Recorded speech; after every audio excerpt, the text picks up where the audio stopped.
Magandang umaga, magandang umaga, magandang umaga, magandang umaga. Ngayon po ay petsa 11 ng Mayo at ngayon po ay magdesisyon mamayang hapon ang committee o ang plenaryo o bisik pangkabuuan ng House of Representatives patungkol sa kung iakyat ba nila sa Senado o hindi yung kaso na impeachment laban kay Sara. So pagka ganon, abangan na lang natin. Pero bago po yan, ay pag-usapan na muna natin itong sitwasyon ni Bato.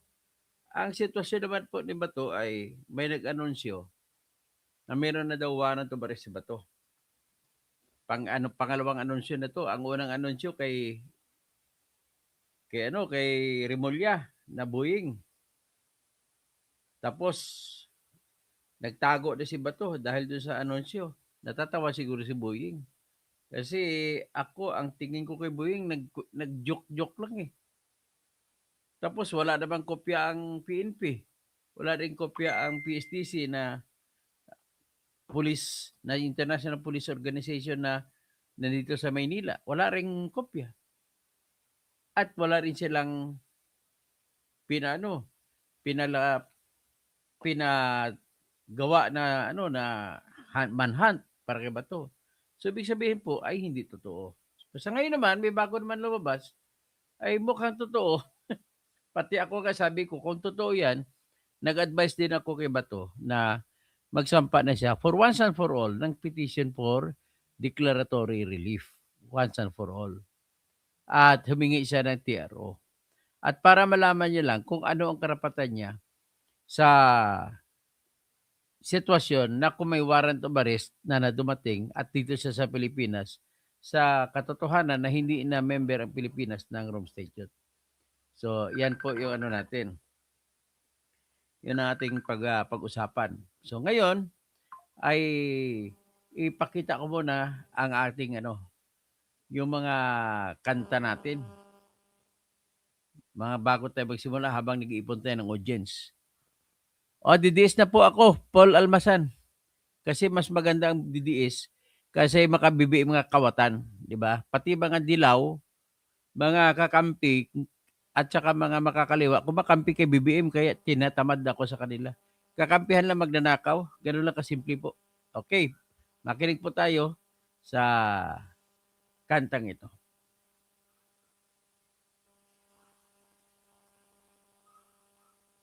Yan.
Pilipinas, kilala ang tindig.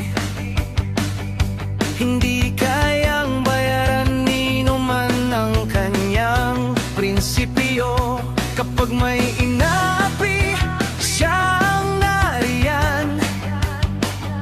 Kapag may bayaran, siya ang hadlang. Hindi siya tiklop sa pananakot ng iilan. Hindi siya alila ng sino mang mayaman. Kung ang kapangyarihan nila ay inaabuso, hinahawi niya yan mano-mano. Kapag ang taong bayan ang nasasakal, siya ang unang sumusugot, tumatagal. Hindi pera ang sukatan ng halaga, kundi kung sino ang lumalaban para sa masa.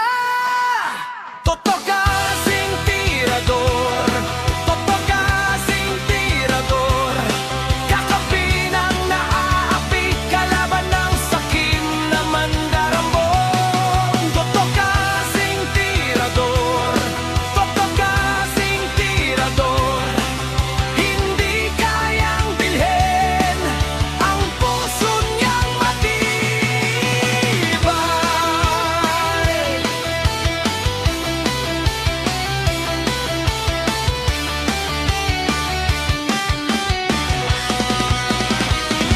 Mga magnanakaw sa pondo ng bayan, nanginginig kapag siya ang nandyan. Bawat piso, bawat sentimo, kailangang sagutin sa mata ng tao.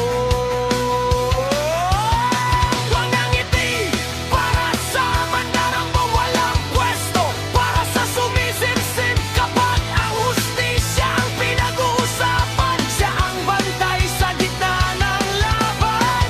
Kung may nilulunod ang kasinungalingan, siya ang boses na hindi tatahimik. Sa bawat galaw ng mapagsamantala, may salubong na paninindigan niya. Totoo kasing tirador, totoo kasing tirador, kakampi ng naaapi, kalaban ng sakit na buwaya.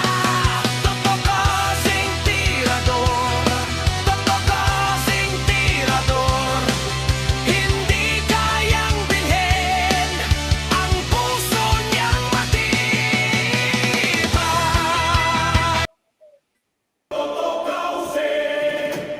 Tirador! Kaibigan ng lahat, tagapagtanggol ng mga naaapi, kakampi ng mamamayan, laban sa mga tiwaling tao sa lipunan.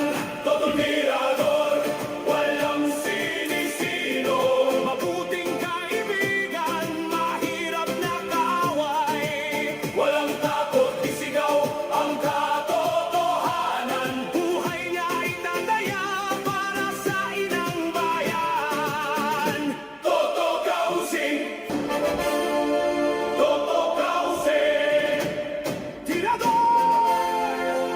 Kaibigan ng lahat, tagapagtanggol ng mga naaapi, kakampi ng mamamayan, laban sa mga tiwaling tao sa lipunan. Totoo tirador, walang sinisino, mabuting kaibigan, mahirap na kaaway. Walang takot, isigaw ang katotohanan. Buhay niya ay tataya para sa inang bayan. Totoo kausing. Yan. So, ngayon, dito naman po tayo sa... Paano ito?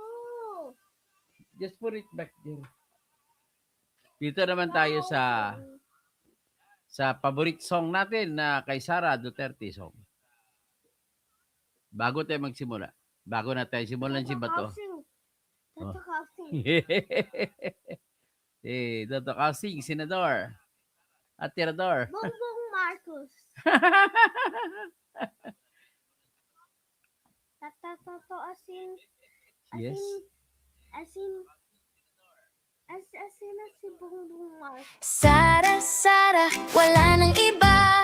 Sara, Sara lang pag-asa. Sara, Sara, siya lang makapakulong. Mga kontraktor ubusin niya. Si BBM Sandro ikulong niya. Si Tamba Zaldi ikulong niya. Tapang at malasakit ibalik para bayan ay manahimik. Durugin ang sindikato sa korte, sa DPUA, sa DS Void, sa PhilHealth. Ayan. So, magandang umaga po sa inyo. Magandang umaga kay Sky. Good job, boss. Sabi niya. Tapos si Glenn Dato. Good job, Apo mo boss. yan, apo ko po ito. Sam Palok. Palo. Good morning, Katoto. Watching from St. Thomas, Virgin Islands, USA. Look at a sugar. Oh, don't worry about that sugar.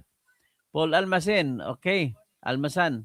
So, Malsar, Maizar, Bumimit, Attorney Toto, shout out from Maluso, Basilan.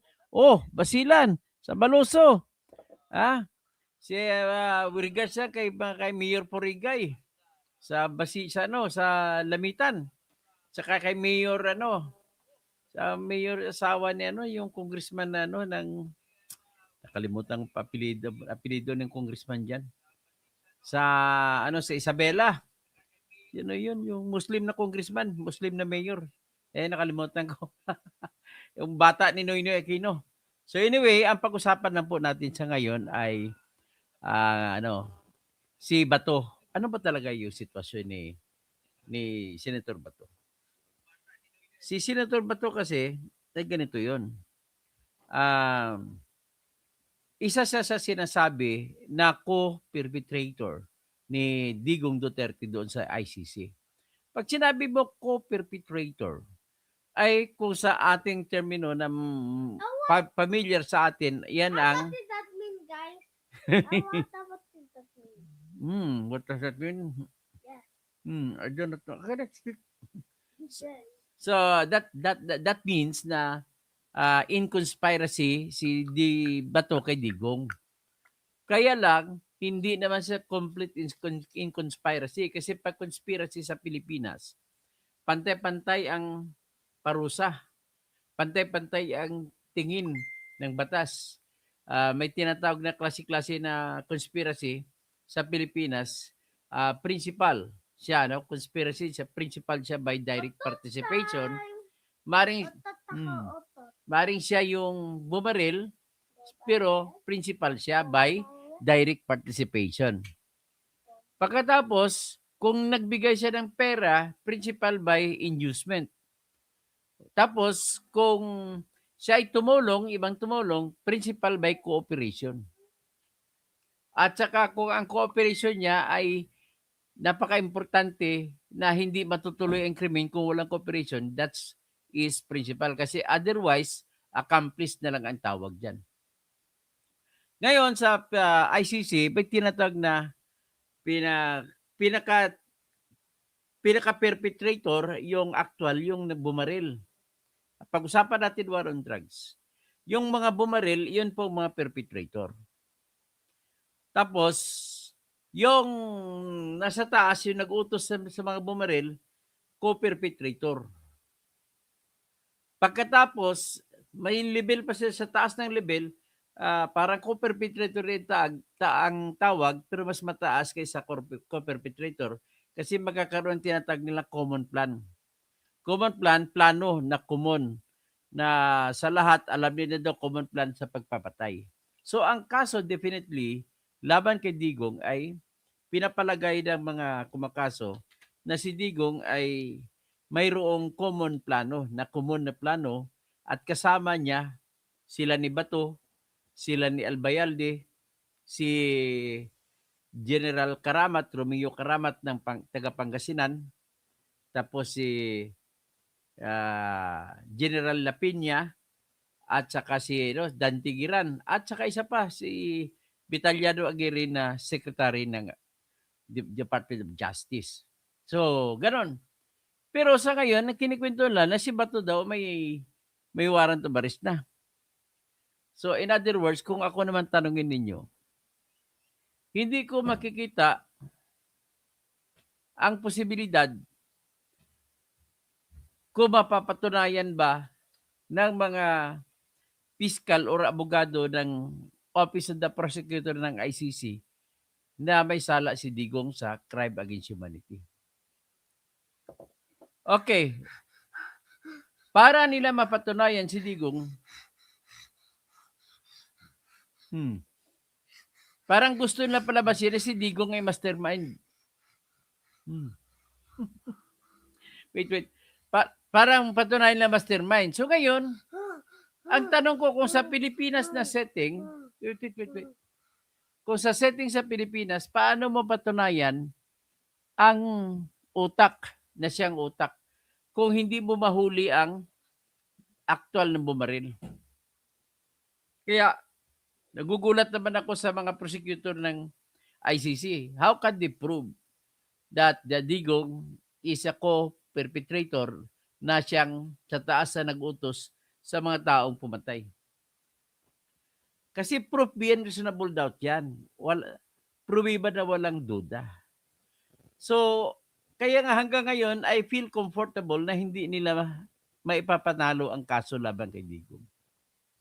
Una, para mong patunayan na si Digong ang boss, dapat maipakita din nila ang proof na si Digong din ang nag-utos ng lahat ng pumatay. Kung sinasabi na 30,000 daw katao pumatay, paano malaman na si Digong nag-utos noon 30,000 sa buong Pilipinas? At ngayon, ito na si Bato, paano patunayan? Although mas pwede pa kay Bato kasi happy siya ng PNP. Pero ba't then, hindi ka makasiguro na lahat na pagpatayan, sabay-sabay patayan? Bato can never be in 2 or 3 places at the same time. Isang place lang siya. Pwede ba yan? Mayroong messenger. Sir Bato, General, papatayin ko na to. Okay na ba to? Ganun lang naman ang posibleng mangyari para masabi mo na may alam si Bato sa pagpapatay. So ngayon, sa totoo lang, I feel comfortable kung ako yung magdadala ng depensa ni Digong, halos 100% panalo ako dyan. Kasi hayaan ko lang naman, ang gagawin ko, hayaan ko lang mag-submit ng ebidensya ang mga prosecutor ng ICC. Ang hanapan ko lang sila, asan ang pruweba ninyo na direkta na si Digong ang nag-utos ng bawat patay? Patunayan yun, si 23 nga lang napatay na isumite nila. Kasi wala silang ebidensya sa iba pa. Hindi ko makikita. Kaya nga, feel comfortable mga DDS kagaya ko, huwag kayo mag-alala. May trial lang yan. Ang pinag-alala lang natin is baka sa katandaan ni Tatay Digong ay mamamatay na lang siya, hindi pa tapos ang kaso. Yun na lang po. Medyo na-touch ako nung nag-argumento si Attorney Kaufman, yung huling salita niya. Sabi niya, kung sa Tagalog pa, sabi ni Digong doon sa kay Nick, gawin mo trabaho mo. Ako napipil ko na hindi na ako makaalis dito sa ICC, sa kulungan na ito. At napipil ko na mamamatay ako din sa kulungan na ito. Ganoon sinabi niya. At kung may pagkakataon ka, sabihin mo lang sa lahat ng mga Pilipino, mahal ko sila. If I die loving them. Ganoon.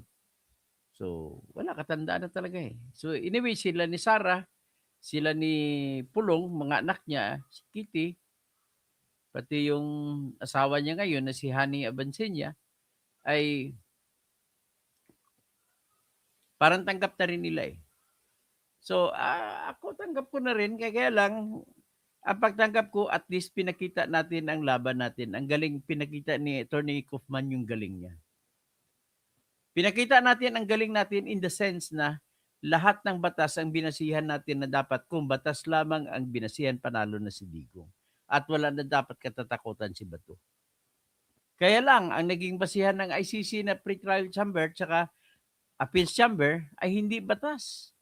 Pinagbasihan nila ay yung emosyon. Ang sabi nila, kailangan kasi mga ganong klaseng krimen ay kumahawakan na ng ICC, hindi dapat bibitawan ng ICC. Ngayon, ang katwiran nila, nangyari po yung mga krimen sa panahon na kasapi pang Pilipinas ng ICC. So, sa kanilang paningin, ganun obligado nila. Pero wala po silang batas na pinanghawakan. Ano lang, feeling. Tapos nag-draw na lang sila ng principle. Kasi kung papayagan nila na umalis si Digong, marami ng ibang bansa ang susunod sa ginawa ni Digong. At kung may patayan mangyari, ang gagawin lamang ay mag-withdraw. Tapos ng laban. Yeah, later. So, kung gano'n ang sitwasyon, sabi nila, dapat hindi masusunod, kaya dapat ipagpatuloy. So ngayon, ang argumento naman pangkontra sa kanila ay paano mo sabihin na katanggap-tanggap yung desisyon na yan? Kasi kung batas sa pag-usapan, para kay Bato, gusto ko si Bato nakikinig siya. Kung batas ang pag-usapan ay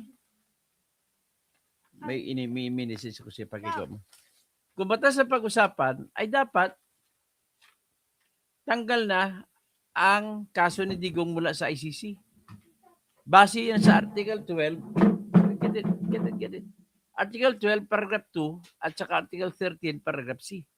Na nagsasabi roon na kung hindi nakasapi ang bansa ng ICC ay hindi na pwede magsampa ng kaso.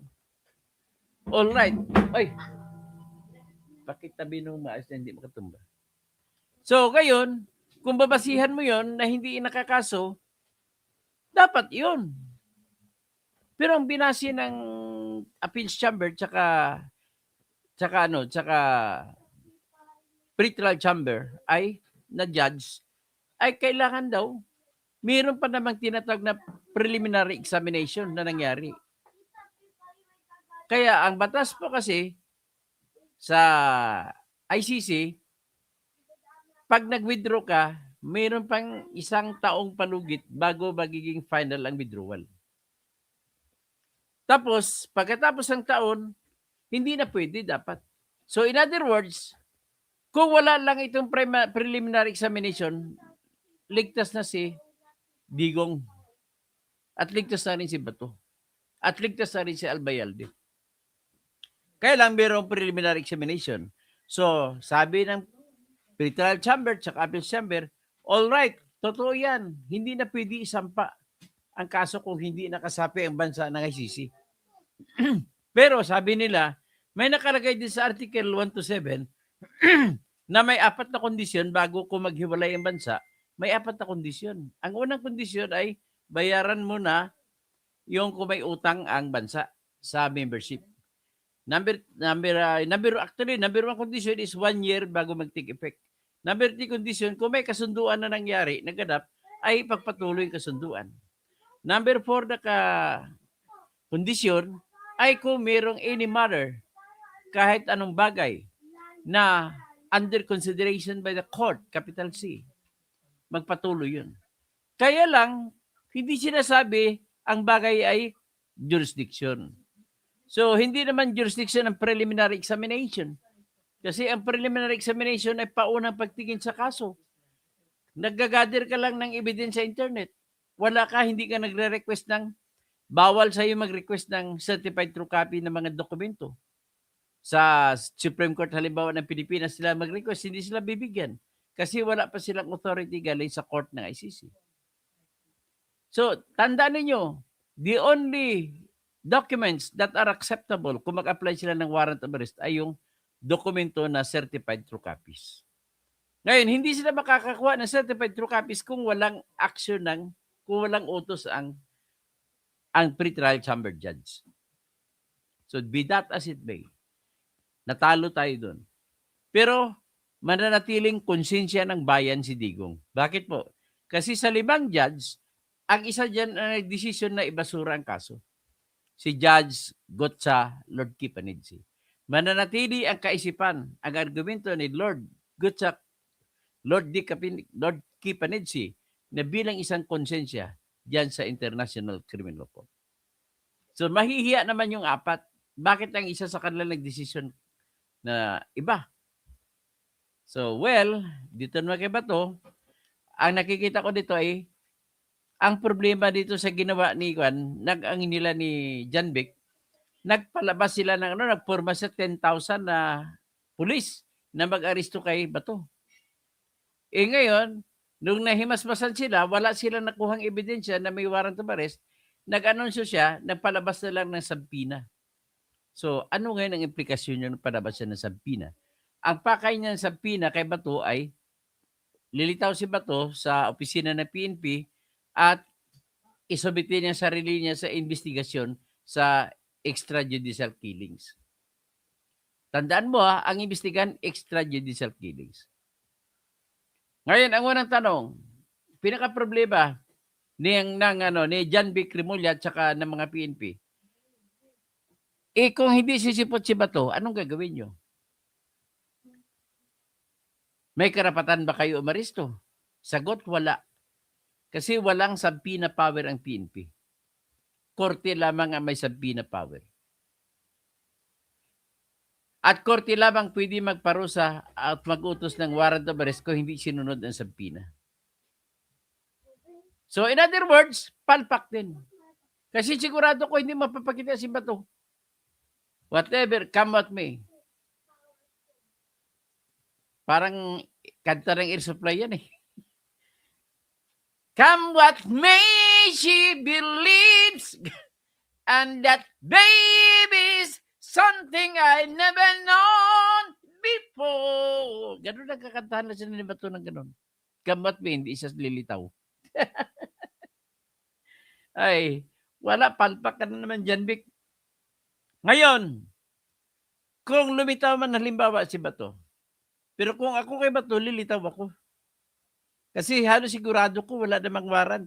At saka kung hulihin ako, handa lang yung abogado ko, magtatakbo kagad sa Supreme Court. Hingi ng TRO na palabasin siya. Or hingi siya ng tinatawag na writ of amparo. So kung gano'n, anyway, halimbawa, ipagpatuloy nilang investigasyon. So, ang nakikita ko sa sabpina nila, hindi lang si Bato sinampina, marami pang iba. Anong ibig sabihin nun? Mamaya ko sabihin ha. So marami, halimbawa, lumitaw. Nag-imbestiga. Nakakita na sila ngayon ng basihan. Nagsampa ng kaso. Naku, oras lay na magsampa sila ng kaso dito sa ating korte. Anong tawag yan? Anong gagawin ng abogado ni Digong? Motion to dismiss. I-dismiss ang kaso ni Digong. Bakit? Anong argumento? Your Honor, complementary, court of last resort lang kayo. Kung hindi kaya ng Pilipinas, saka lang kayo mag-trial sa akin. Eh ngayon, kaya ng Pilipinas pala, oh. Kinasuhan na yung kasama ko doon, si Bato. Kinasuhan ng iba. Ay, ngayon, babayin nyo ba? O ngayon, sinabi ko na sa inyo, ano ang legal effect ng pagsampa ninyo ng kaso laban kay Bato? Dito sa Pilipinas at laban kay Karamat, laban kay Albayalde. Lahat sila. At iba pa mga polis. Ibig sabihin po, titingnan lamang yan ng korte ng ICC na, aba, kaya nyo naman pala kumaso eh. So bibitawan na namin ito. Kaya na lang magpatuloy. Ganun po mangyari. Ngayon, meron isang basihan yan. Kamakailan lamang, last month, may isang kaso na nagsimula ng trial. Binitawan din ng ICC ang kaso. Anong rason? Kasi sa bansa niya, kinasuhan na rin siya sa bansa niya. So ayaw ng ICC na makialam kung kinasuhan na sa bansa niya ang akusado. Ganun mangyari. So obligado sila magpapauwi kay Digong Duterte. So ngayon, hindi ko alam kung gagawin nila yan. Kasi kung gagawin nila, sigurado ba kakauwi sa Duterte? Magaling pa naman daw ang abogado na pumalit kay Kaufman. Wala sanang problema yan kung ako abogado ni Duterte. So anyway, yan lamang po ang ating ano ngayon. Ang ating development sa ngayon. So pakita natin ko muna sa inyo yung tinatawag na sampina. Kasi baka sabihin ako na fake news eh.